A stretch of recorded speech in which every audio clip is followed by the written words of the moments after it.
রাত, বাইরে তখন ঝুম বৃষ্টি পড়ছে। হঠাৎ করেই পুরো বাড়িটা অন্ধকারে ডুবে গেল। এই ঝড় বৃষ্টির রাতে লোডশেডিংটা হওয়া খুব দরকার ছিল। পুরো ঘরটা যেন এক নিমেষে কবরস্থানের মতো ঠান্ডা আর অন্ধকার হয়ে গেল। দেশলাইটা কোথায় রাখলাম? হাতটা এত কাঁপছে কেন আমার? তুমি তুমি কে? তুমি কি চাও? বাইরে খুব অন্ধকার, তাই না ভাইয়া? ঠিক যেমনটা ওই লরিটার নিচে পিষে যাওয়ার পর চারপাশটা হুট করে অন্ধকার হয়ে গিয়েছিল।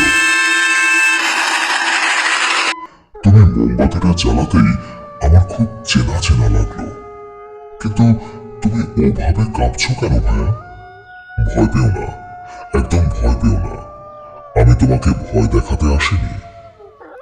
আমার শরীরটা এখন বাতাস, কোনো ওজন নেই, কিন্তু বুকটা ভারী হয়েছিল একটা ঋণের দায়ে।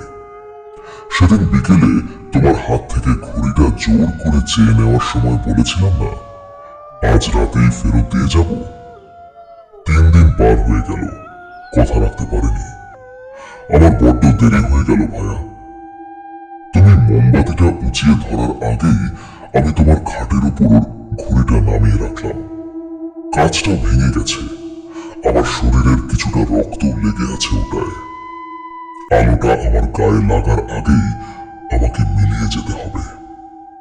উপর থেকে ডাক চলে এসেছে, আমি চললাম ভাইয়া। ঘড়িটা আগলে রেখো, শুনতে পাচ্ছ ওটার আওয়াজ?